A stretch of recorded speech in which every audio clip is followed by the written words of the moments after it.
en línea, ¿no? También. ¿Sí? Ok, bueno, muchas gracias por la asistencia para los que están en línea. La verdad es un placer poder estar por acá. Creo que sintonizamos muy bien con la exposición del colega por acá, porque, bueno, la nutrición en las plantas es clave. La nutrición en las plantas es clave y tiene respuesta. Básicamente la charla de hoy es enfocada a ese tema en Palma. Creo que el tema también está en cambiar de paradigmas, porque estamos muy metidos en ciertos paradigmas. Y quiero comenzar básicamente con ese tema. Pues, ¿saben ustedes cómo nace un paradigma? ¿Saben básicamente o explicar con palabras sencillas qué es un paradigma? Bueno, resumiendo, un paradigma es algo que damos por sentado, que es un hecho, pero que muchas veces no sabemos ni por qué ni a qué se debe. Entonces, dicho esto, y para que nos quede claro, les voy a comentar una historia. Y es que un grupo de científicos colocaron a 5 monos en una jaula y en el centro colocaron un racimo de cambur, un racimo de bananos. Pero cada vez que un mono subía a querer coger los cambur, o cambures, no sé si se dice exactamente, les tiraban un chorro de agua fría. Después de cierto tiempo, ningún mono quería subir porque nadie quería ser mojado con el chorro de agua fría, ¿no? Porque el que intentaba subir lo agarraban a puñetazos, porque no querían ser mojados con ese chorro de agua fría. Después de cierto tiempo, ningún mono subía. Luego, los científicos colocan un mono nuevo dentro del grupo, y lo primero que hizo este mono nuevo fue querer subir a coger los cambur, pero inmediatamente los otros los agarraron a puñetazos. Luego de varios intentos, ya no quiso seguir subiendo por los cambures. El proceso se repitió y fueron cambiando un segundo mono. Le pasó lo mismo a este segundo mono, que intentó subir. El primer mono inclusive se unió a la golpiza, y así fueron cambiando todos los monos hasta que quedaron 5 monos nuevos que le daban golpiza a quien intentaba subir por los cambures, pero ninguno de ellos supo por qué. Porque ninguno había recibido un baño de agua fría, ¿verdad? Ahora, si fuese posible preguntarle a cada uno de ellos o a alguno de ellos por qué golpeaban al que intentaba subir por los cambures, ¿cuál creen que sería la respuesta? No sé, las cosas siempre se han hecho así aquí. Y eso pasa mucho, hasta en las mejores familias, como dice el dicho. Entonces, nosotros tenemos una oportunidad de cambiar, paradigmas, una oportunidad de cuestionarnos a nosotros si existen mejores maneras de hacer las cosas. Y es un hecho. Muy interesante la exposición del colega. Hay muchísimas experiencias por esto, pero se dan en zonas donde nos falta tierra.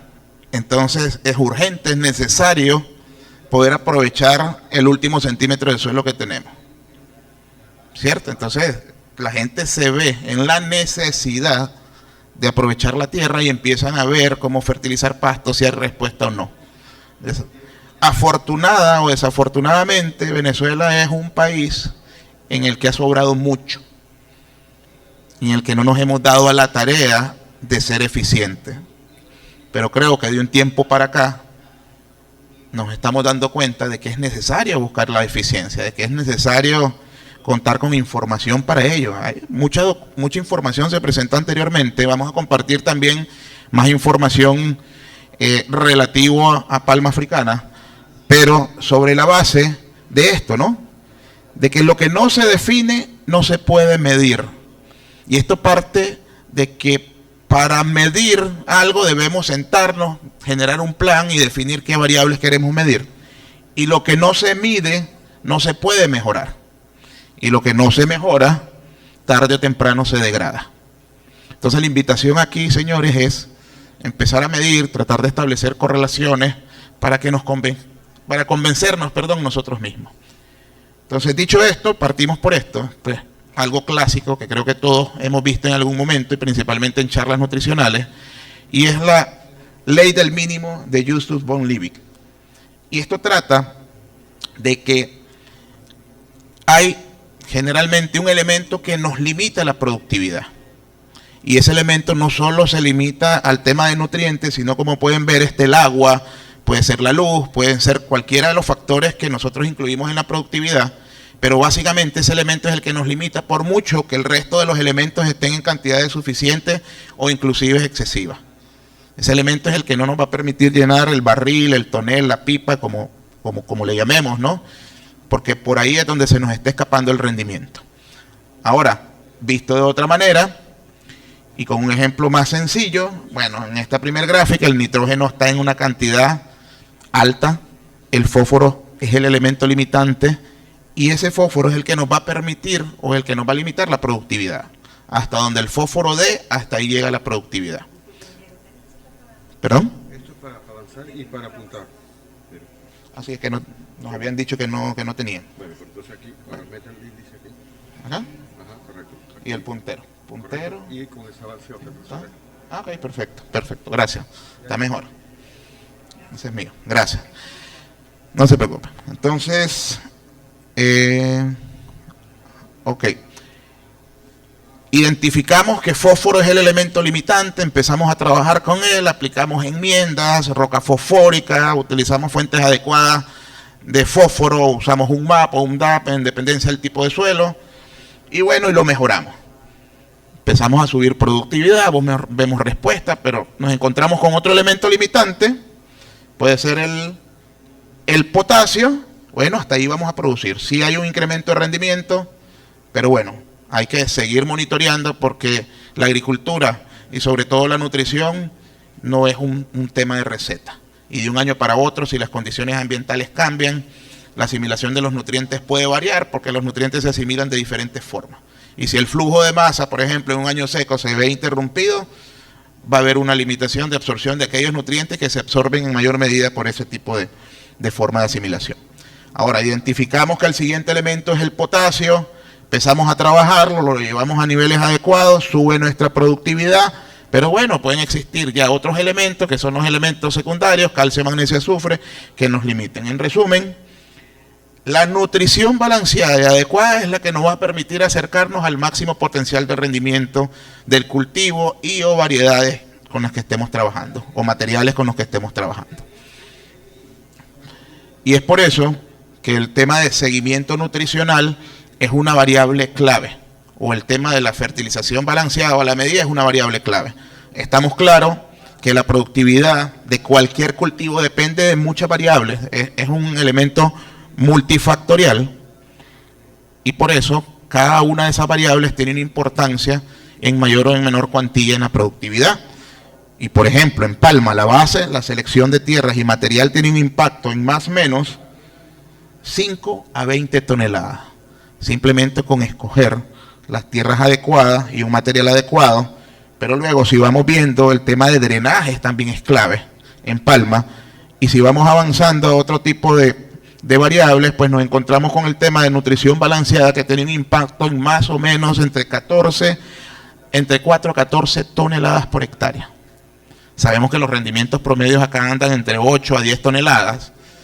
Y obviamente por fuera, bien trabajado, se habla de 20 toneladas, inclusive a 30. Entonces sí, la palma es un cultivo que realmente responde muy bien a la fertilización, pero a la fertilización balanceada. Bueno, el reciclaje de nutrientes también tiene una importancia, creo que todos eso sabemos, porque la planta no solamente extrae nutrientes a través del corozo, sino que también a través de las hojas, y si eso vuelve, tiene una importancia también para el cultivo.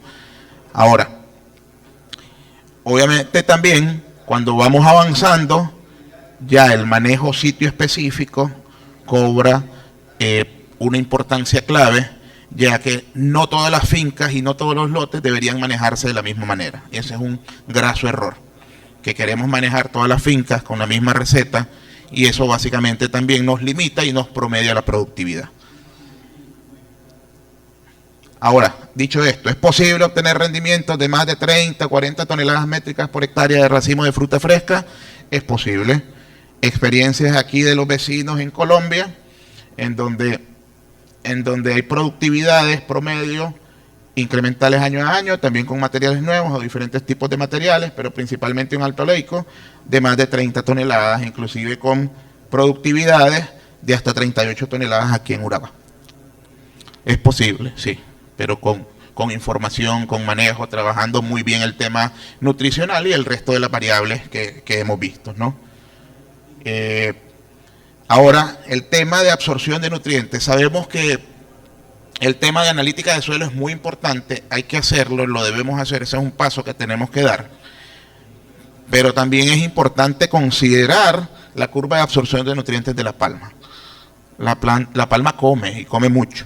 Y hay un cambio y un salto muy importante del año 1 al año 2 y del año 2 al año 3. Y queremos manejar con el mismo nivel de fertilización una palma de 4 o 5 años que una palma de 2 años o de 3 años. Y eso obviamente es un elemento limitante en tema de aporte de nutrientes.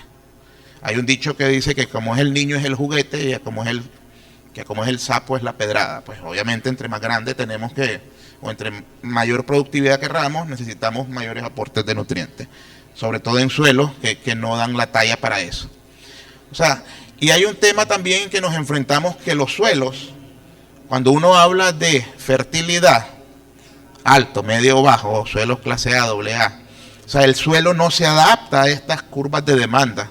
O sea, hay momentos en donde la planta demanda una gran cantidad de nutrientes, pero el suelo no es un ser tan inteligente como para decir, hoy voy a soltar más nutrientes, o voy a liberar más nutrientes, o voy a poner más nutrientes disponibles, porque la planta sí lo requiere.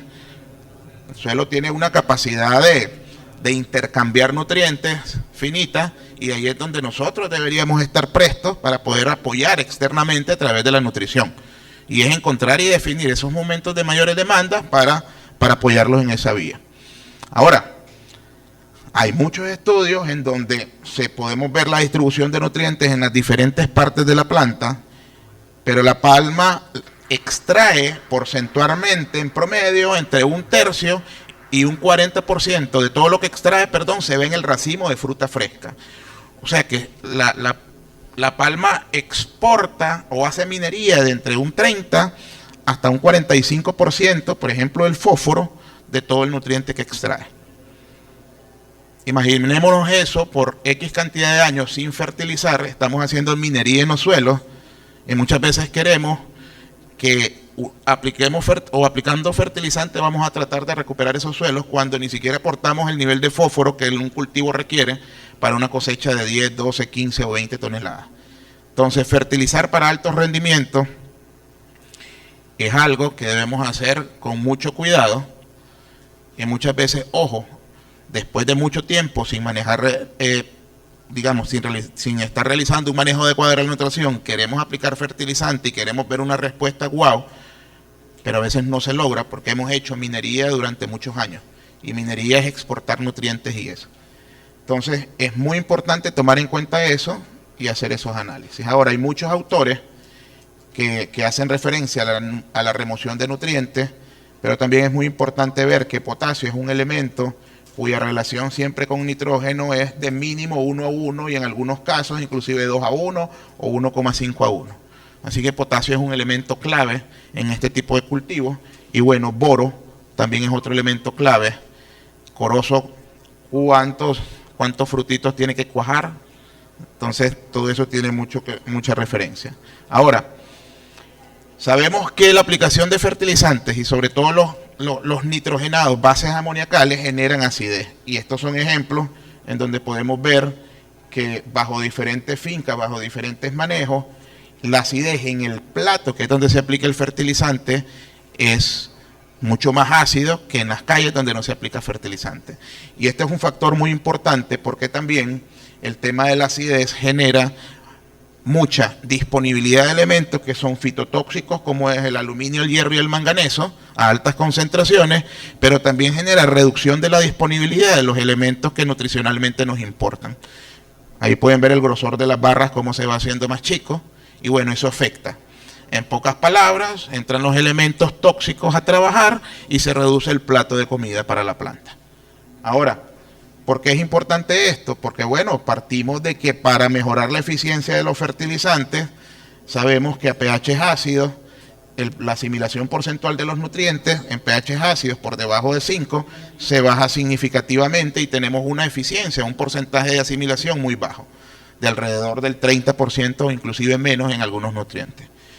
Ahora, dicho esto, ¿a qué se debe? Uno de los principales problemas es toxicidad de aluminio, el cual limita el desarrollo radicular, como se puede ver claramente en esta foto, y consecuentemente esto es analógicamente como que nos rompieran los dientes a nosotros y por lo tanto no podemos degustar cualquier comida que nos pongan, ¿no? O sea, ni que nos pongan el mejor filete, la mejor fórmula, vamos a poder ser capaces de comer, porque nuestro sistema de alimentación, que es el sistema radicular, está totalmente destruido y así consecuentemente todo el desarrollo de la planta y productividad. Entonces, lo primero que tenemos que hacer es controlar aluminio, porque aquí como ustedes pueden ver, hay diferentes, digamos, trabajos con diferentes materiales, como pueden ver, y a todos les afecta por igual la concentración de aluminio, con un desarrollo limitado de la planta por desarrollo limitado del sistema radicular.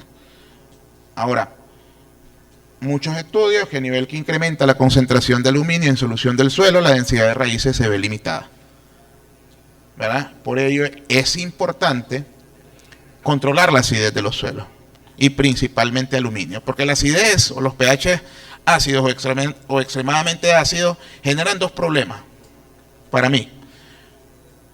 Uno, reducción de la disponibilidad de nutrientes que son claves y esenciales para el desarrollo de la planta, y dos, el incremento en la disponibilidad de elementos fitotóxicos. Pero para mí el más importante es el aluminio, porque el aluminio, y repito, analógicamente es como que nos destruyen los dientes.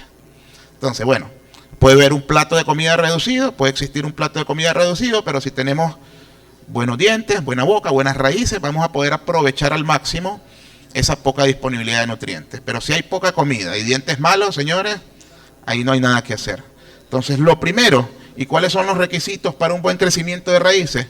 Muchos dirán de primera mano, buen fósforo, ¿verdad?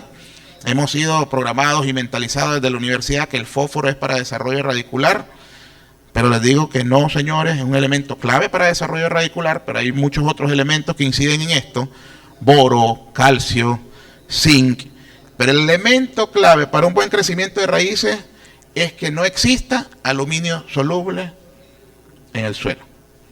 Y bueno, y luego niveles altos de calcio. Imagínense, después viene inclusive fósforo.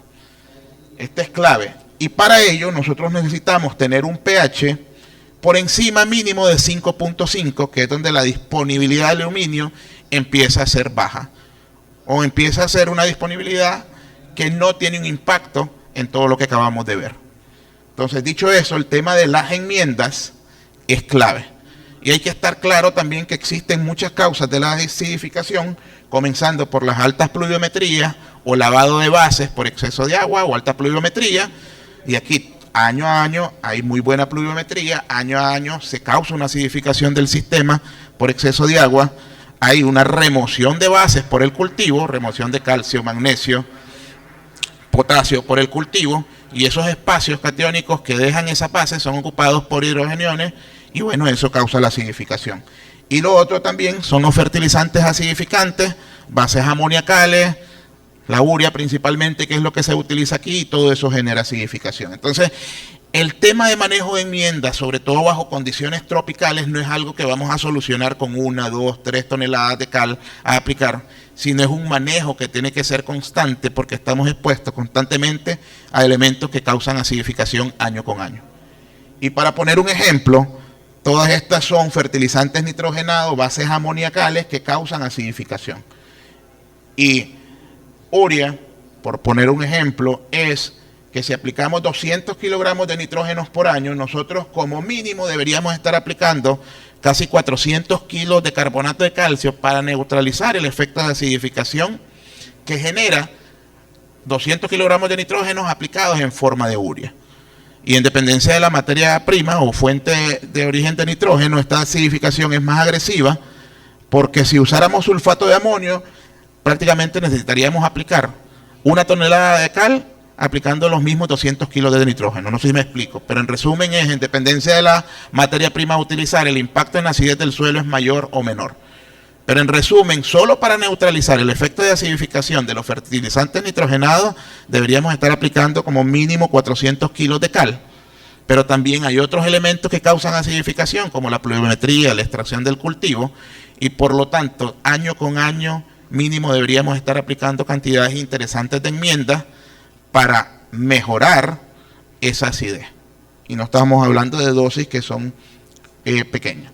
Ahora, ¿por qué debemos encalar? En resumen, es para crear condiciones ideales para la producción sostenible de los cultivos.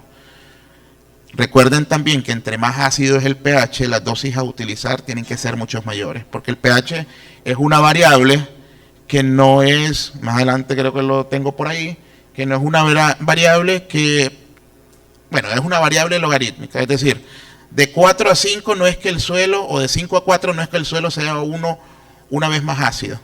Es una variable que por cada incremento o decremento en una unidad se tiene que multiplicar por 10 o se multiplica por 10 la concentración de iones H+.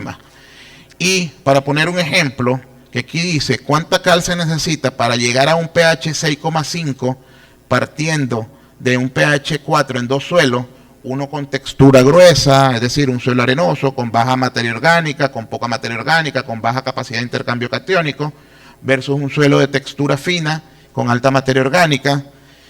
No es la misma dosis, señores, a pesar de que el punto de origen y el punto final sea el mismo. Básicamente, bajo un suelo de textura arenosa, en este caso y para este ejemplo, es 1 tonelada de cal para pasar de un pH 4 a un pH 6,5, pero para un suelo de textura arcillosa, con alta materia orgánica, el requerimiento es 25 veces mayor. Y esto depende también de la capacidad que tenga el suelo, del almacén que tiene el suelo, y es relativo a la SIC, porque necesitamos que esos espacios que hoy por hoy están ocupados por hidrógeno, los ocupen otros elementos y reaccionen con esa cantidad. Entonces el tamaño de la bodega de un suelo de textura arenosa, el tamaño del almacén, perdón, es menor, y por lo tanto con menos volumen de enmienda se van a sustituir esos espacios. Por poner un ejemplo, este salón tiene capacidad para, no sé, 50 personas. Todos estos espacios llenos se llenan con 50 personas. Pero si aquí hubiera personas de camisas blancas, 1, 2, 3, 4, 5, 6, 7, 8, 9, 10, para sustituir esas camisas blancas con 10 camisas rojas, perdón, con camisas rojas necesitamos simplemente sacar a esos 10 camisas blancas, llamémosles aluminio, y ponemos camisas rojas que van a ser calcio, magnesio en relación de lo que queremos aportar. Ahora, si este salón fuera de 600 personas o de 500 personas para mantener la relación, bueno, si se mantiene el porcentaje de camisas blancas, serían 100 personas de camisas blancas. Entonces se necesita más enmiendas, y de ahí el ejemplo este que estamos dando. ¿Por qué? Porque el pH es una variable que es logarítmica, y como aquí dice, un pH neutro versus un pH 6 no es que sea una vez más ácido, es 10 veces más ácido, y un pH, por lo tanto, 5 versus 7 no es que sea 2 veces o 20 veces más ácido, sino es que es 100 veces mayor la concentración o más ácido que lo otro. Entonces cada vez que vamos teniendo un suelo con una mayor cantidad o una mayor acidez y llegando a 4, es cada vez más complicado y se necesita dosis de enmiendas importantes para realmente mejorar pH. Ahora, el tipo de enmienda se debe definir con base en los resultados. Y por ejemplo, en este suelo que tiene niveles de calcio bajos, pero tiene niveles de magnesio altos, yo me enfoco en una calcita, en un carbonato de calcio. No me interesa meter magnesio porque el suelo ya tiene un nivel alto de magnesio. Pero si fuera al contrario, que tenga un nivel de calcio alto y un nivel de magnesio bajo, bueno, magnesita sería una solución adecuada porque no me interesa seguir metiendo magnesio. O sea, ambas cales, tanto calcita como magnesita, te van a subir pH. Pero nos interesa meter una cal con un balance adecuado para no generar un desbalance en el suelo que luego nos va a generar otro problema que inclusive puede ser mayor, que es solamente el tema de la acidez. Entonces, el otro tema importante es el tema del PRNT o el poder relativo de neutralización total de una cal, que básicamente nos dice qué tan eficiente es. Y eso pasa por dos variables que se analizan en la cal. La eficiencia granulométrica, que va ligada a la fineza de la cal, y la eficiencia química, que va ligada a la pureza de la cal que estamos trabajando. Y por poner un ejemplo, esta cal, todas son calcitas de diferentes minas. Esta cal tiene un PRNT de prácticamente 100%, o sea, está catalogada con una eficiencia granulométrica, una fineza adecuada y con una pureza o eficiencia química adecuada. Pero podemos encontrarnos una cal que tiene un poder relativo de prácticamente la mitad, que aunque la eficiencia química, la pureza es bastante buena, pero cuando la comparamos con la eficiencia granulométrica, que es muy gruesa, no es correcta. Entonces, esta cal necesitaría una dosis del doble para tener la misma reactividad o el mismo impacto en suelo que esta.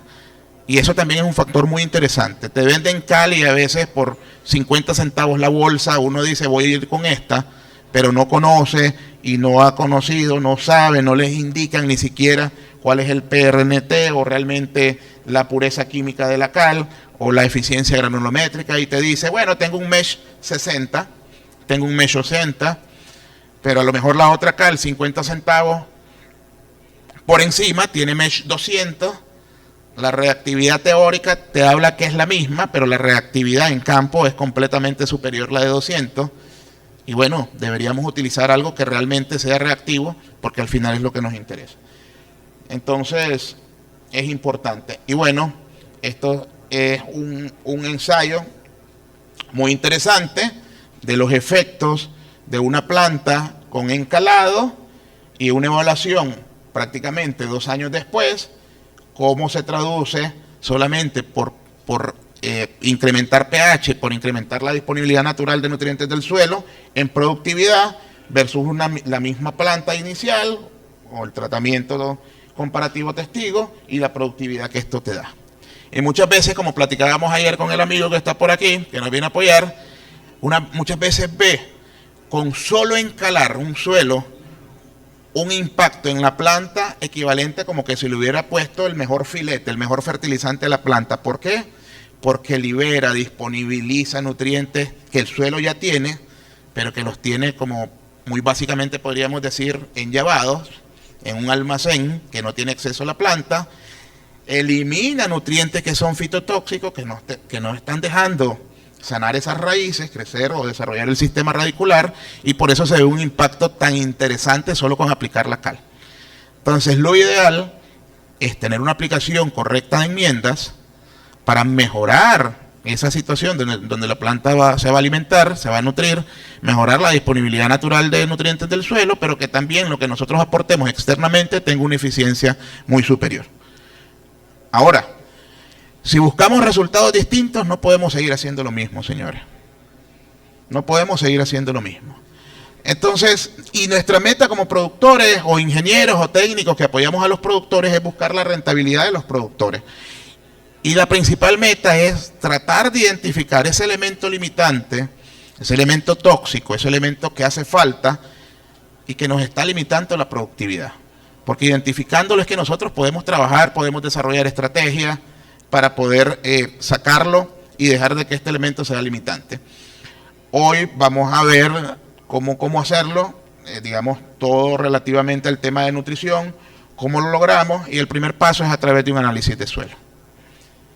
Dado que las plantas absorben todo, la gran mayoría de los nutrientes, el 95% de los nutrientes, 99% diría yo, a través del suelo, bueno, suena lógico iniciar por el paso del análisis de suelo.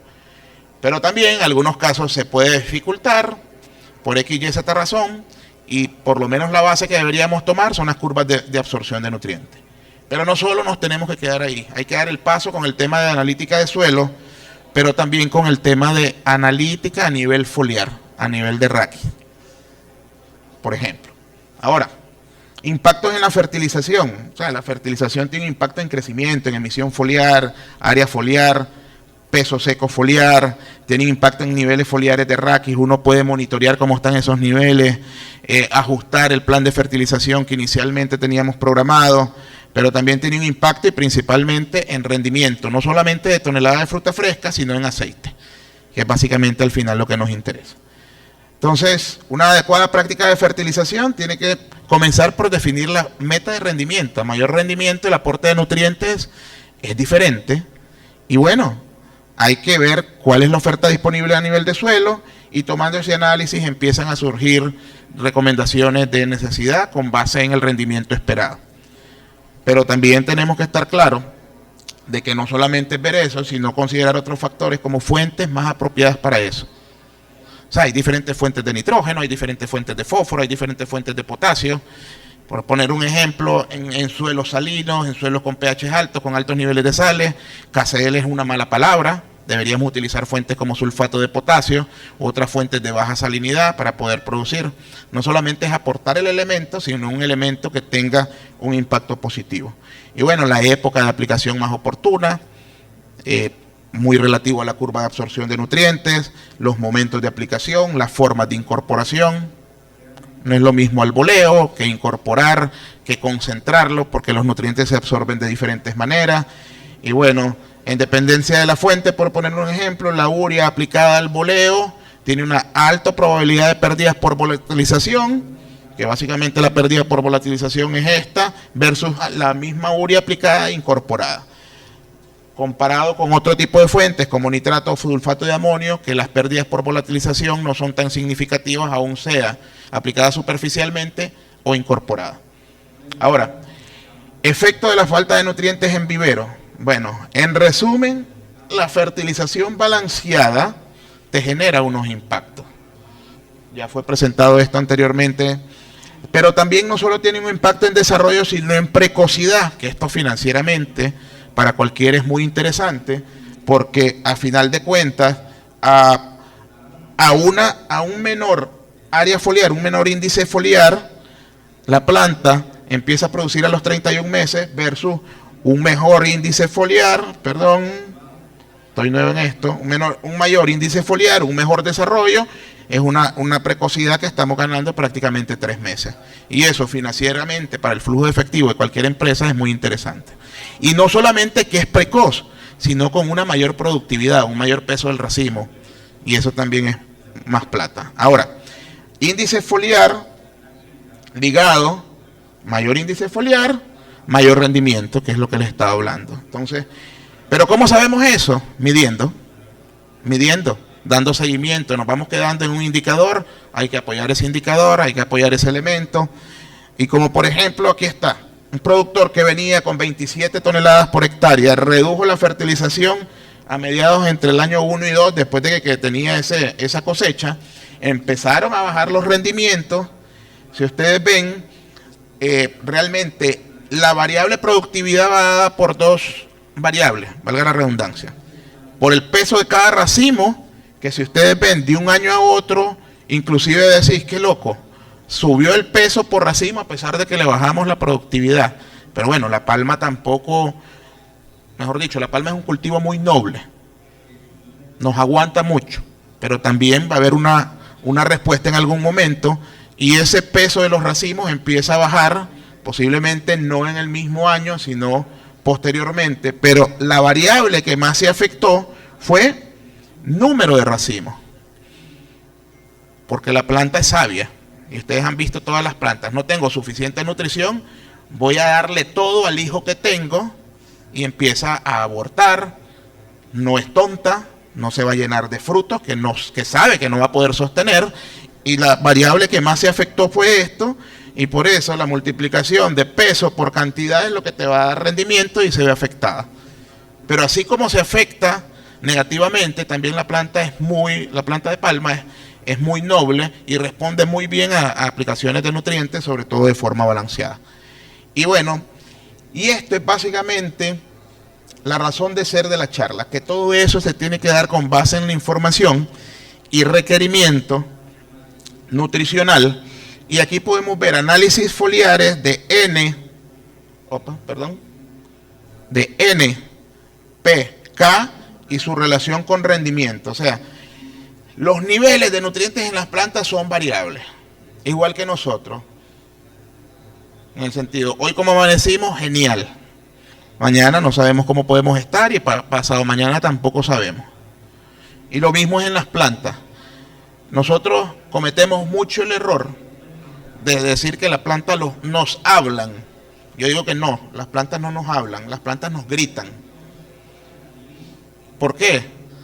Porque cuando nosotros vemos una deficiencia foliar en alguna planta, no es que nos está hablando y nos está diciendo, ya me está comenzando la deficiencia del nutriente. No, ese es un grito para decirnos a nosotros, ya hice de todo para poder suplir esa necesidad, pero ya no aguanto, no sé qué hacer.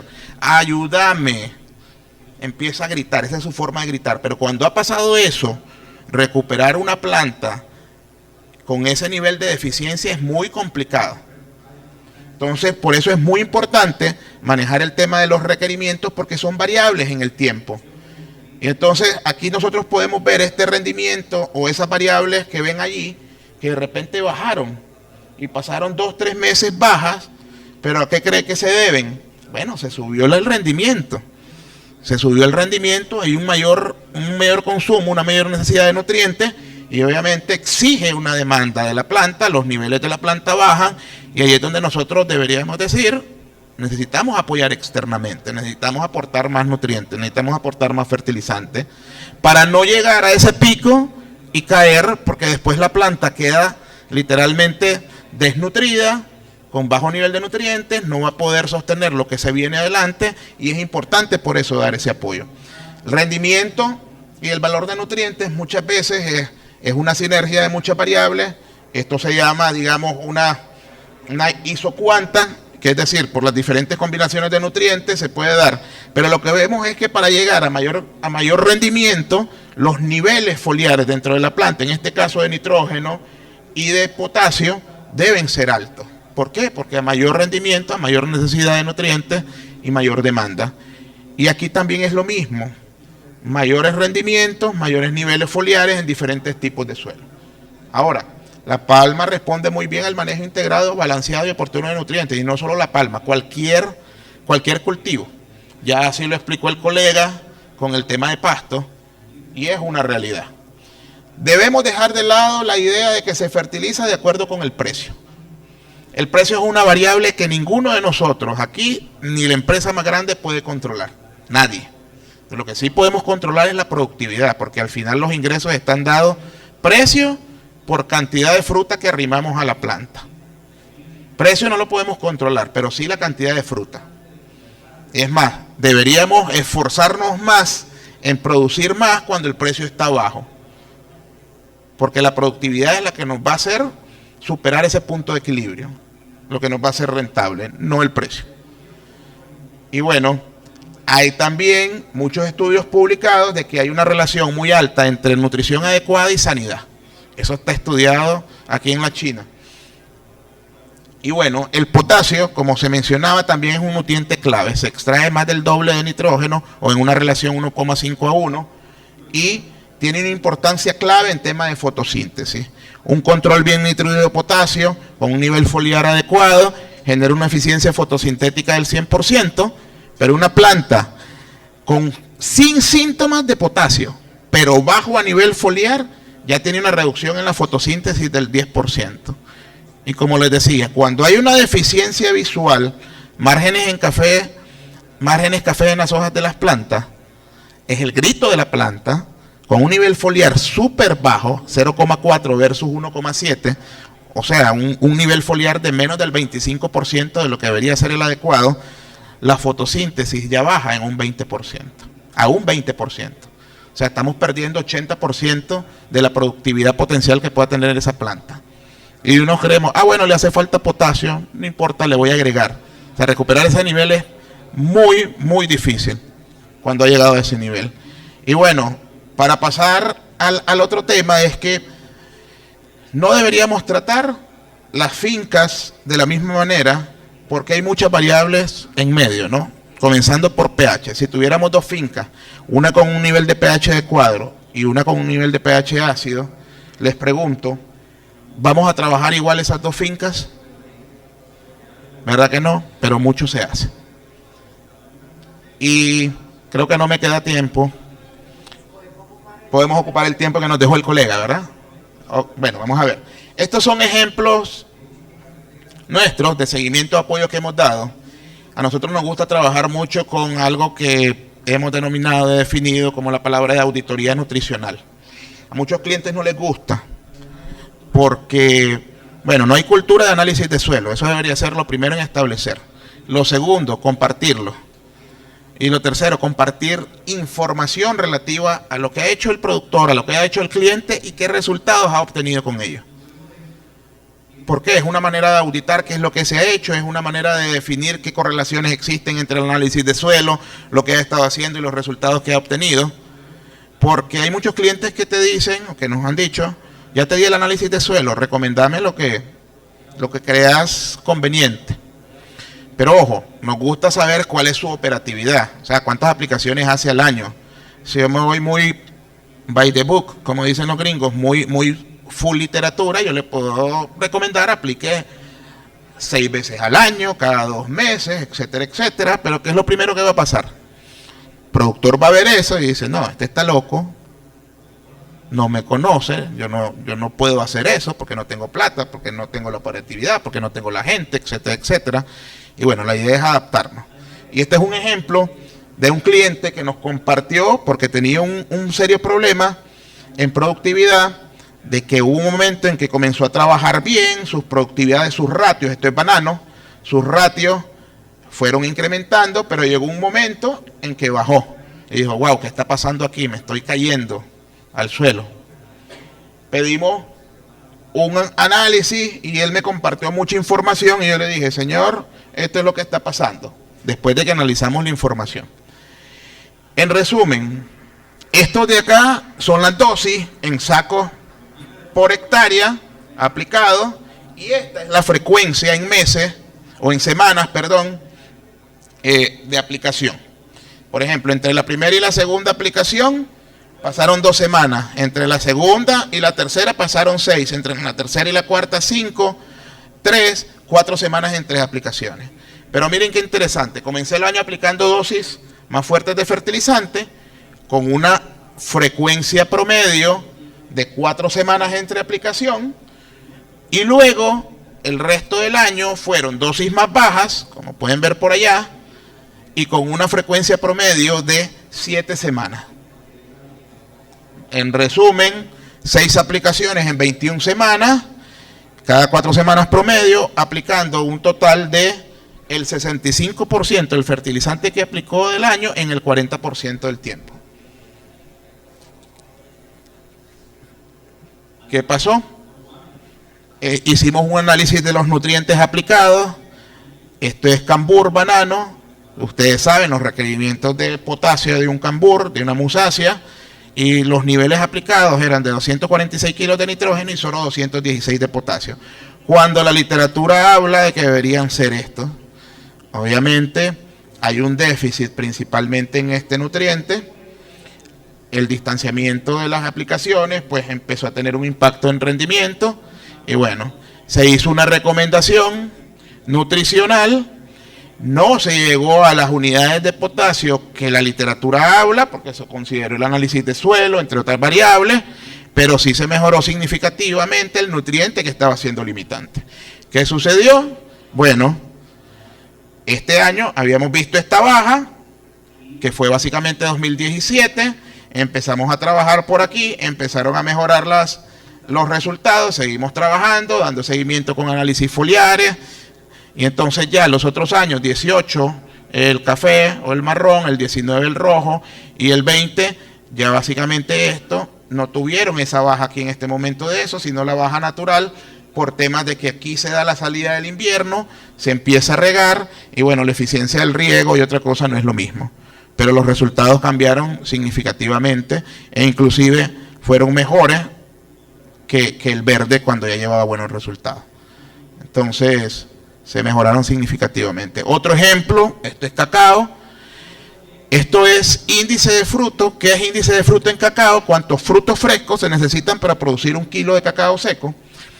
Y en algún momento por acá, ese índice de fruto había pasado de un promedio de 30, 31, 32 hasta 50. ¿Qué pasó? Un seguimiento, los niveles foliares aquí estaban en rojo, entonces no podían llenar, no daban peso, y eso empezamos a trabajar nutricionalmente aquí. Si ustedes ven, estos verdes son los aportes en kilos de nutrientes, y aquí hicimos unos aportes que normalmente hicimos esta aplicación de aquí en medio que no tocaba, pero estábamos viendo que los niveles de NPK estaban por el suelo. Hicimos una aplicación extraordinaria, y bueno, ¿qué sucedió después? Esto lo salto. ¿Qué sucedió después? Los indicadores empezaron a mejorar, 44, 40, 33. Empezaron a recuperarse los niveles adecuados por lo que habíamos realizado. Esto es un resumen del indicador. Aquí se subió, se disparó, empezamos a trabajar y empezamos a llevarlo a los niveles adecuados. Entonces, quiero terminar con la misma reflexión.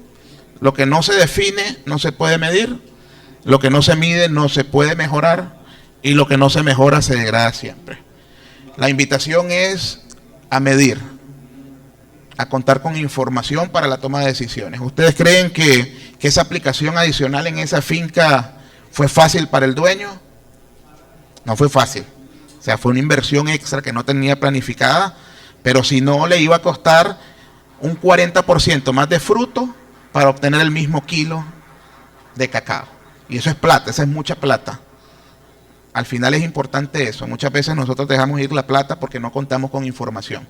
Y a veces, aunque duele el bolsillo, es mejor hacer esa inversión para mejorar eso. O sea, logísticamente también estar llevando más frutos, todo eso tiene su importancia. Entonces, aquí hay una serie de variables que se sugieren medir en Palma, todo eso está escrito, todo eso está medido.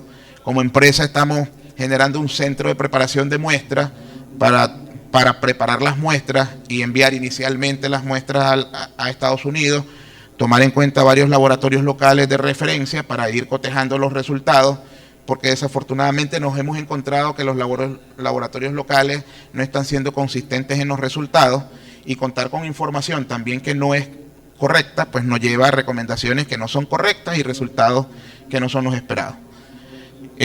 Muchas gracias. Estamos a la orden desde Agropaca, desde la Gerencia de Nutrición de Cultivos. Mónica Berris-Beite es nuestra representante para el estado de los Andes y también el sur del lago, y bueno, atenderíamos por acá. Pero bueno, dentro de 20 años estarás más decepcionado por las cosas que no hiciste que por las cosas que hiciste. El momento de empezar es hoy. El momento de hacer las cosas diferentes es hoy. Hoy debería ser un punto de inflexión para darnos cuenta que se pueden hacer las cosas de mejor manera. Muchas gracias.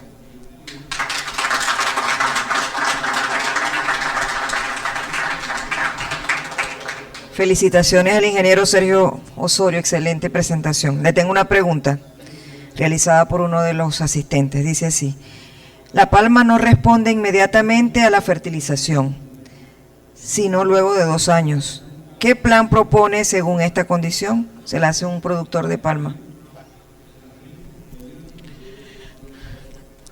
La respuesta definitivamente en ningún cultivo son inmediatas. Yo tengo un negocio de hidroponía, casualmente ese es mi hijo. Es un negocio de hidroponía, ahí pueden ver los tubos en donde pasa solución nutritiva. En hidroponía, que se podría esperar que respondan inmediato, lo más inmediato que he visto son 2 o 3 días. En una plantación que está básicamente 5 o 6 semanas en esos tubos, 2 o 3 días porcentualmente es mucho tiempo. Ahora no hablemos de un cultivo de palma, ¿verdad?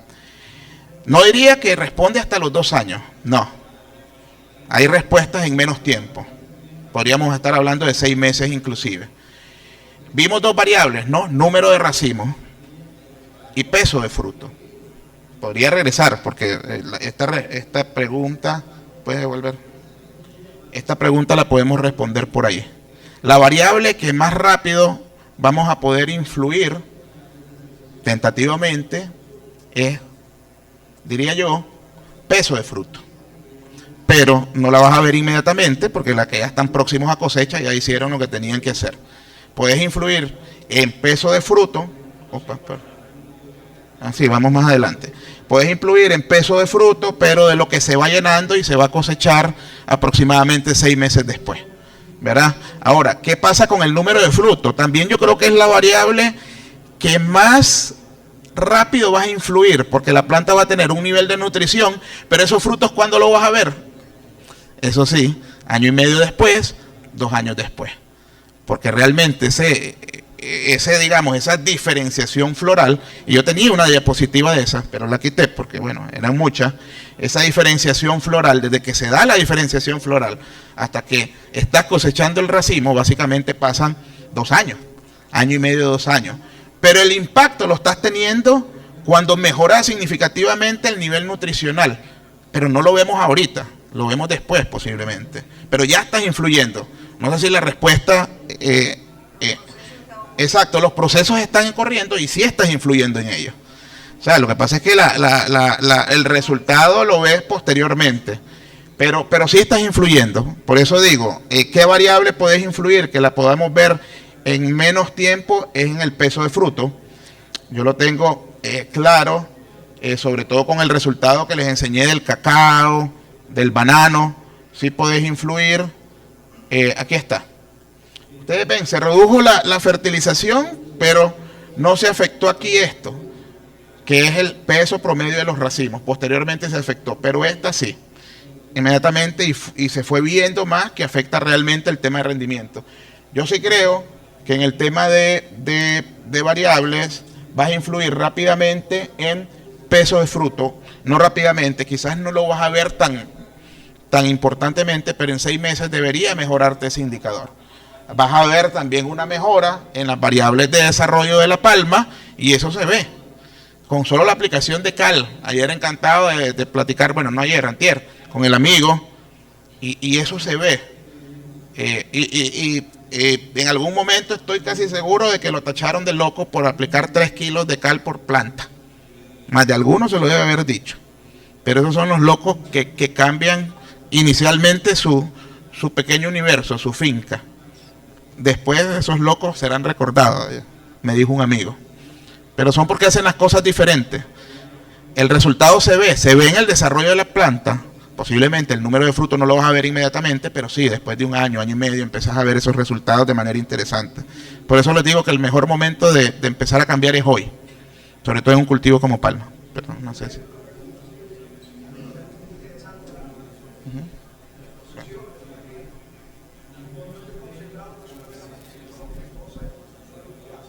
No quiero interrumpir.